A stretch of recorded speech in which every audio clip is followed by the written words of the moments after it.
How's it going, everyone? Welcome back to another episode of the Ranked Report, and welcome to Regulation D. So the format has now changed.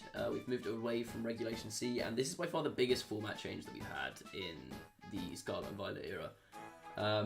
Previous format changes have added a few, like from Regulation A to B, they added the Paradox Pokemon. Regulation B to C, they added the Treasures of Ruin, which was only 4 Pokemon, but obviously that made a big impact on the metagame. But this time, they've just basically overhauled the whole thing. So a bunch of Pokemon have been added to the game via Pokemon Home that are now legal in VGC. So as you can see on your screen here, we have got a team of 6, 5 of which were not previously legal. So it's a very, very big overhaul to the format if you're not familiar with a lot of the Pokemon that have been played before. So things like you see here, the Heatran, Urshifu, Cresselia. I mean, there was a bit of play for Cresselia and Heatran last gen in like Spikemouth Cup. Otherwise, they never really saw any play. They were kind of very, very popular back in kind of 2015.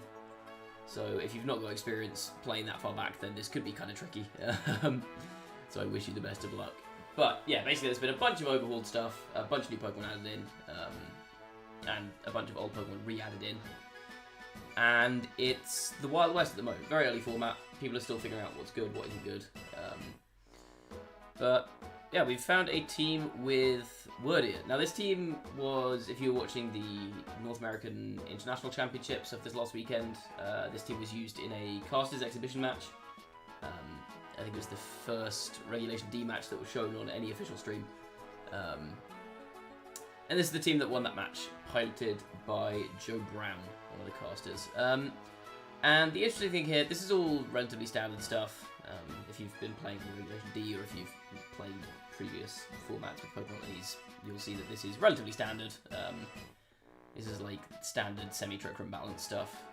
Except there's a Wyrdeer, which... it's not terrible, but I don't think it's going to be breaking the metagame anytime soon. The thing that Wyrdeer has that is unique is that it is a Trick Room setter that has access to Intimidate, which is, as we all know, one of the best abilities in the game. So it's also got access to normal Psychic type, which is great with Fluttermane still everywhere, because of course it is its Fluttermane, it's not going anywhere. Having that Ghost immunity on a Psychic type is really, really nice. This one's running, like I said, Intimidate, Mental Herb, just to stop Taunt. There's going to be a lot of Taunt running around at the moment, I think, especially since the Genies, which are Thunderous, Tornado, well, particularly Thunderous and Tornadus, but also Landorus and Enamorous, are now legal. But Thunderous and Tornadus in particular, you'll often see running support sets with Taunt. So Mental Herb, I think, is going to pick up a lot, which we see on this Wyrdeer. Just means it's a lot easier to set up a Trick Room. And it's got Protect, Trick Room, Helping Hand, all pretty standard support moves, and then it's got Psyshield Bash, which is its signature move. Now, I don't think Psyshield Bash is a good move at all. What it does is it is a 70 base power, 90 accuracy physical Psychic type move that raises your defense by, I believe, 1 stage when you connect with it, which is fine, but like I feel like you'd rather just have Zen Headbutt, which is same accuracy, more damage, and a flinch chance. It just seems better. That extra defense boost is not going to do too much, because you don't have like a body press or something to capitalize on it. You end up just keeping your Wyrdeer alive for longer. When, quite frankly, if you set up Trick Room with Wyrdeer, a lot of the time you're going to want to either switch it out to Recycle Intimidate, or let it go down to bring in one of your Trick Room Sweepers. And then the other Trick Room setter from this team is Cresselia, which very, very standard Trick Room setter. This thing is very bulky, very, very bulky. You see this running a Colbur Berry, get around Dark types. Primarily, I think that's going to be Chiyu. I guess sometimes you see like Throat Chop on Chenpao. It's also going to be for Dark type Urshifu, like Colbur Berry, reducing the damage from one super effective Dark type move. This is running Ice Beam, Trick Room, Dazzling Gleam, and Lunar Blessing. Lunar Blessing is another new move that has been added in this generation. It's basically Life Dew, except it heals status conditions as well. So it heals Cresselia and Cresselia's partner by 25% of their maximum HP and gets rid of their status conditions, which is super nice if, for example, Urshifu gets burned or paralyzed or something. It also means that you can't, like, Toxic Stool Cresselia, for example.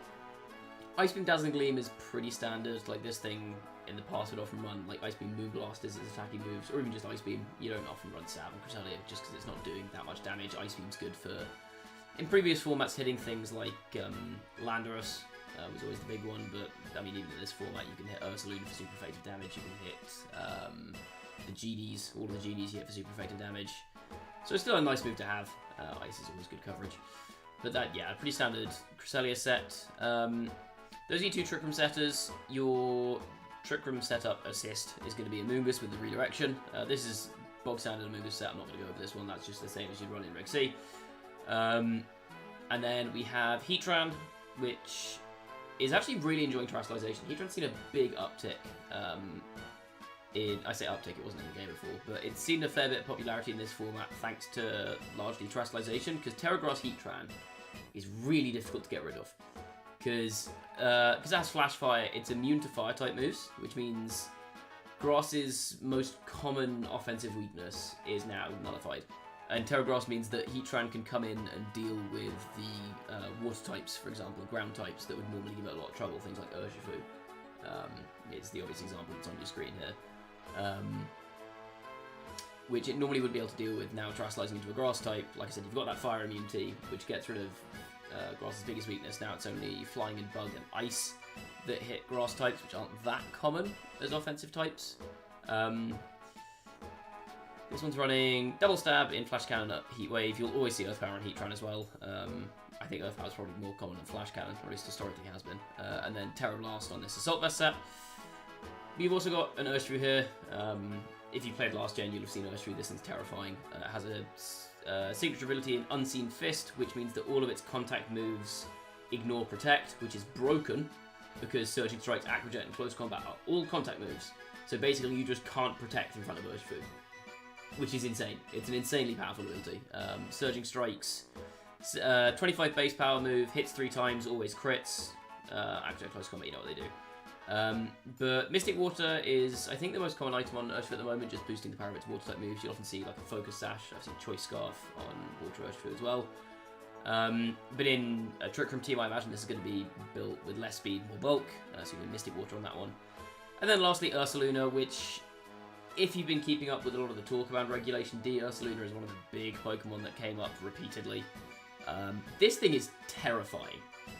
Like, just looking at its stats alone is, boy is it something. So Ursaluna's stats, it's got 130 base HP, 140 attack, 105 defense, 80 speed F. So incredible attack and bulk. 50 speed makes it good for Trick Room. Special attack's irrelevant, but its special attack is 45, which is very good for it because it's got a really low special attack, which means those points have been allocated elsewhere. This thing is insanely bulky, insanely strong, and it has access to Guts and Stab Facade.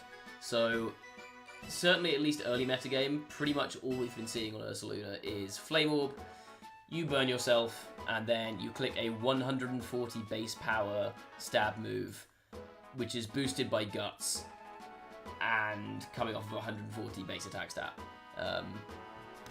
This thing is crazy strong. Like, it just does ludicrous amounts of damage. That's what it's there for. This is the main Trick Room sweeper on this team. And then when backed up by things like Lunar Blessing and Pollen Puff from the Moongus and Cresselia, it stays alive for a long time. Because, like I said, this thing's got 130, 105, 80 defenses, which is, like, crazy bulky. Especially with that HP stat. Yeah, I feel like, sorry, I've rambled about this team for longer than I normally ramble for. But there's a lot of new stuff to go over, so I feel like it makes sense to ramble a bit more on this one. But I will stop now. Let's jump into some battles. Okay, for our first battle of Regulation D, we have got Double Genies, Chenpao, Salazzle, Gastrodon, Golden Go, and then Tornadus and Landorus. So Landorus Incarnate, very scary. Life Orb Sheer Force, boosted Earth Power, does crazy damage. Got to be very careful of that. How do I deal with this? I don't think they can really stop Crest from setting TR. Actually, I feel like Wyrdeer is actually pretty good here, right? Is it? No, Intimidate doesn't actually net me anything. No, I'm going to go Crest. I'm just going to go Crest. Cresselia, Ursaluna. Look at the HP stats on these two. 222 and 227 HP. That's crazy. And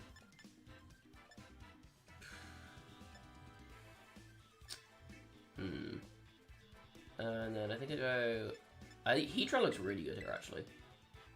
Like, that Terra Grass makes it so good into Landorus with the Assault Vest. Flattens Golden Go as well.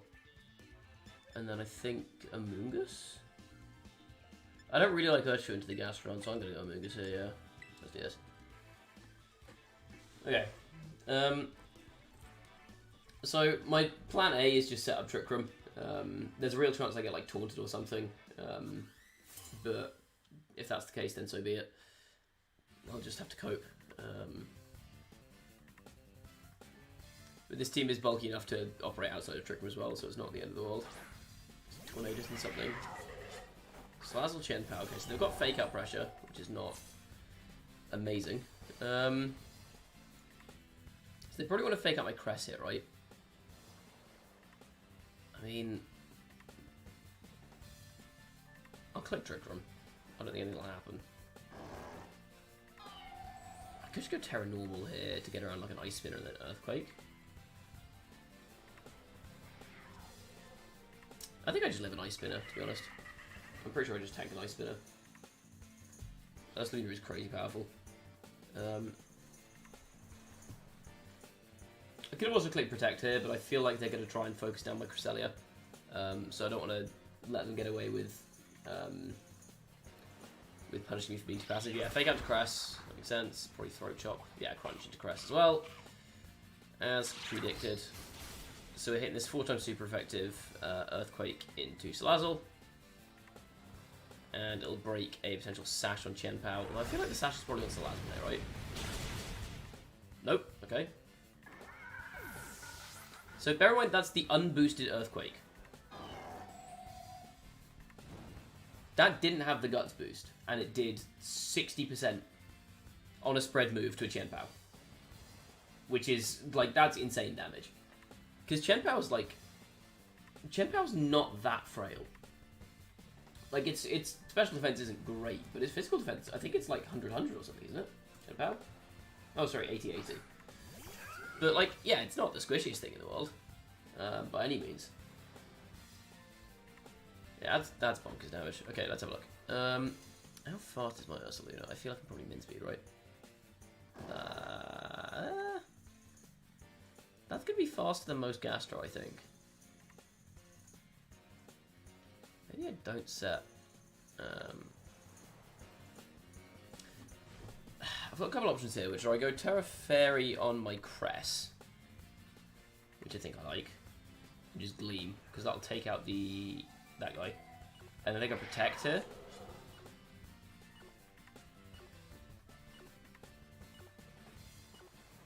Yeah. This just means that Cress is going to live this turn. I could have gone for a Facade, because that 100% would have killed Gastrodon. Which is stupid, and it shouldn't kill Gastrodon, but it 100% would have killed Gastrodon.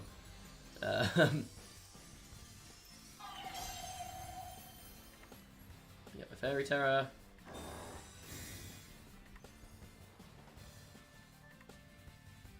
Okay, they just give the crunch there into Crest, so I could have got aggro with the Ursaluna, but I will. Gleam will take out the Chenpao. That did nothing to Gastro. That's so sad. Here's the last then, they Muddy Water. Fine.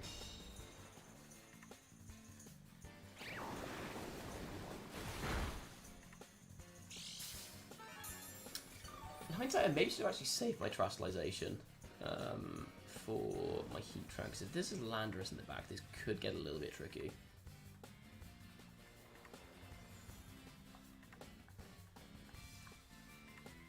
So look, it is Lando, okay. So this could be a bit irritating. Do I want to try and set Trick Room here? Who have I got on the back? Heatran and Moon. Yeah, I do want Trick Room. I'll click TR. I'm just going to Facade the Gastro, I think. I want to get rid of the threat of Muddy Water accuracy drops as soon as possible. And I think my Ursaluna is probably faster than Gastro as well, which means that if I'm setting up Trick Room this turn, I think it's more beneficial for me to take out the slow one. I'm not setting up Trick Room this turn. Crest just drops. Right, now, peep how much damage this does to a Gastrodon. Observe. Go. Okay, they go first.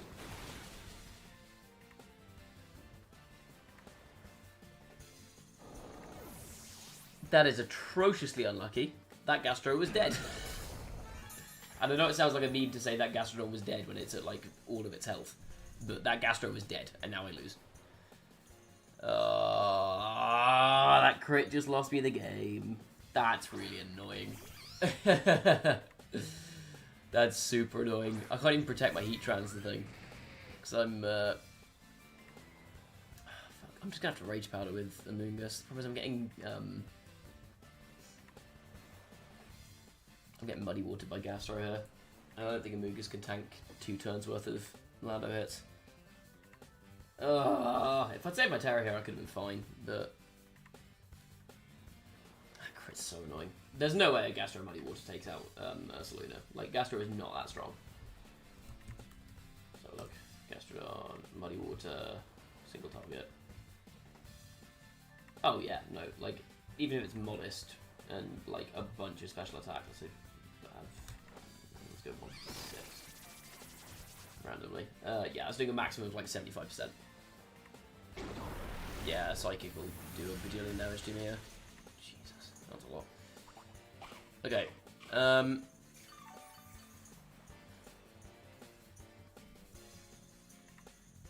Heatwave comes out.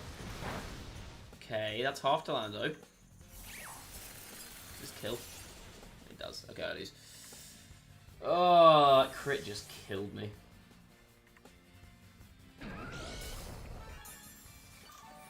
God damn it. Okay, sure. For anyone wondering, by the way, I'm looking at the calc at the moment, and Facade against a very bulky guy. This is 116 HP EVs, 252 defense. Like, so it's max defense, 116 HP Gastro, with a modest nature, and it is taking a minimum of 103% from this Facade. So even if it's like max bold nature, because it had taken some chip already, that's just always dead. 100% of the time. And I'm never dead without crit. Oh, that's so annoying. Alright. Also, I know I said this was the first game I played, but I had a weird DC on Team Preview in the first game I queued up for, and I got the win for it. So, that's why we've got 2 games played. Right, we're up against Tony. What's Tony got for us? Tony's got... Tony didn't get the memo that the format's changed. Right. I can't really use Wyrdeer here. I'm gonna go Wyrdeer and Ursaluna. Cresselia might be technically maybe Cresselia's a better Pokemon here, but no, I want to use Ursaluna because it's funny. Bringing Heatran, I think I want to save my Terra for this guy, and I kind of like Ursh as a back-end mon here. Just gives me a bit of offensive presence in the late game. So I think one thing with this team is potentially once Trick Room goes down, or if in the last game you don't get it up in the first place, you kind of lack a bit of speed to get through stuff like that. So bringing priority, plus also like water type is just good offensively into my opponent's team, like water fighting. Let's see. Save like Flutter.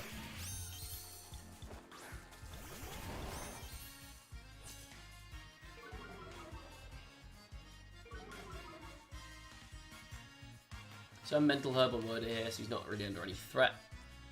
Could be Fake Out on the Sableye, but I don't really mind if it is. I'm just going to Headlong Rush the Flutter. I'm not scared of Will-O-Wisp. Will-O-Wisp is actually beneficial for me this turn. I'm not scared of Taunt because I've got the Mental Herb. So I think Trick Room Headlong Rush is pretty safe here. Yes, we will see.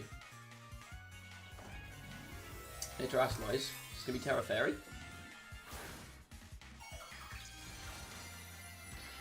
It's Terra Fairy. I mean, you don't kill an Ursaluna from here. There's no way. Ursaluna is just way too bulky for that. Flex. Okay, that's a bit annoying, but whatever. What you got? Mage Moon Blast into Then to Wyrdeer. I'm just picking an immediate KO. There's no other kills. That was very close to KOing. Okay. Hello Rush. Bonk. That's through Reflect. Without a Guts boost. That is, again, let me reiterate. That's through Reflect with no Guts boost. Holy smokes. That's so much damage. Okay, I don't need Wyrdeer anymore. So I'm going to Helping Hand and Earthquake. I want to get my back end in sooner. I just want to get aggressive while Trick comes up. And Wyrdeer is not generating any value for me here. So I want to just blow some stuff up. That's such ridiculous damage. That's no Guts boost with Reflect up.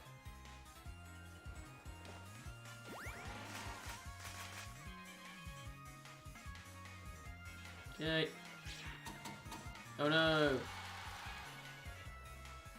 I tell you, oh, it's a good thing I went for a Helping Hand there, because that actually would have been very annoying. Oh wait, no, I've got Mental Health. What am I talking about? It wouldn't have been annoying. Nonetheless. Bonk. Goodbye, Wyrdeer. That's that's a spread move. Through Reflect. I know I've got a Helping Hand up, but that's a spread move. Through Reflect. This mon is very powerful. Very, very powerful. Holy smokes. Okay. Okay. Take a bit of burn chip, whatever. And now, I think I bring a Heatran. How fast is my Urshifu? 49. Reasonably fast.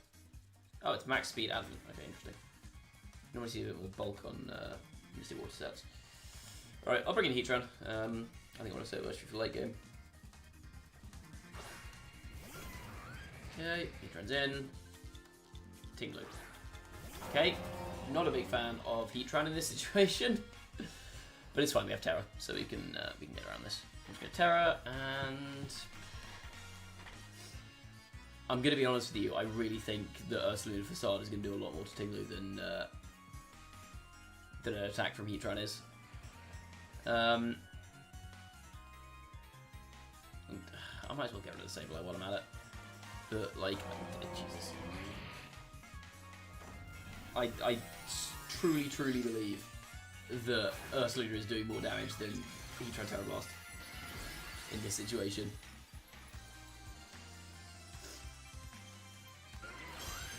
I guess maybe not with Reflect up, actually. We'll see. I somehow just completely neglected to think about them encoring me into Earthquake. I guess good thing I went for the Terra there. How much do you think a resisted Earthquake does here? To my own Heatran. Okay, that's actually less than I thought. Heatwave, a lot of burn here, but that's lefties, okay. So I don't think Terra Blast will kill based on how much damage that did.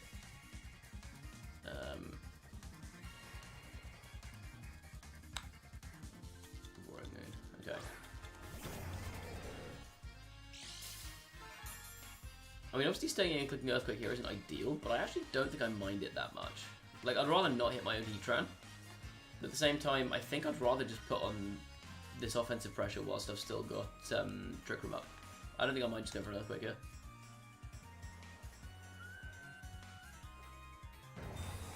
Okay, Roaring Moon, that's fine. Can do his Earthquake.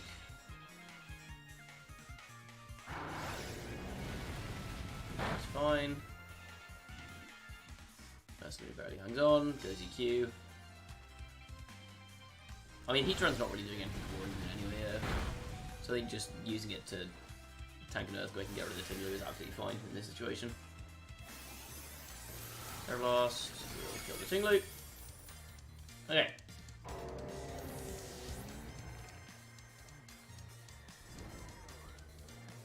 Next thing takes a bit of chip damage from the burn. I mean, I guess I'll Flash Cannon and Earthquake again. Screw it. They try and protect, which makes sense, because that Earthquake's going to be doing a lot of damage. Nah. And also, like, both my mons are dead this turn. So you might as well go for the protect just to save yourself some health. Ursaluna drops.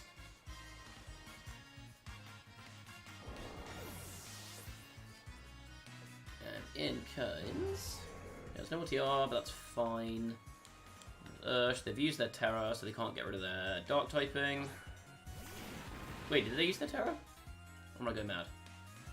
They did, yeah, they were Terra Fairy on the Flutter. So I'm just going to close combat. I don't think there's anything... Acrobat is going to kill that. This is why you run bulk on Sashless Urshifu. Ugh. Pain. I think Max Adamant Urshifu without Focus Sash is kind of a meme, I'll be honest with you. If you're running Misty Water, I think you need more bulk. Because otherwise stuff like that happens. Because we've gotten to a point now where Urshifu just isn't actually that fast in this format. Like, 97 base speed is not fast at the moment. Which is ludicrous and I hate it. But, I'm trying to think, could I have... would I have done better if I'd switched my Urshifu in for Ursaluna sooner, just to stop me from earthquaking my own stuff?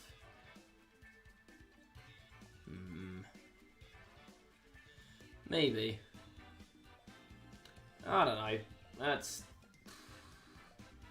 It's weird.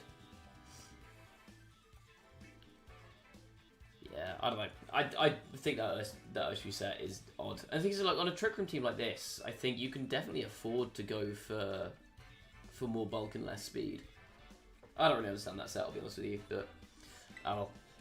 That's going to be the first episode. Not the best start to Regulation D.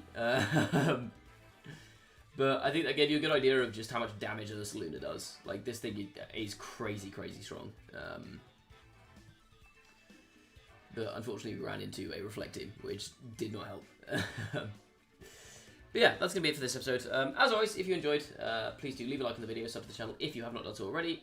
Also go follow me on Twitch, link to that in my description. And if you have any Regulation D teams that you would like to see me use on this channel, things that are a little bit spicy, things that aren't the same balanced team 15 times over, please do drop them in my Discord. Link to that is also in my description. There is a channel there for posting rental teams. Please put your Reg D rentals in there. I would love to see them. I will look over them. If I think they are good and or spicy, then I may consider using them on the channel. Yeah, that's going to be all from me. Thank you for watching, and I will see you all next time. Bye-bye.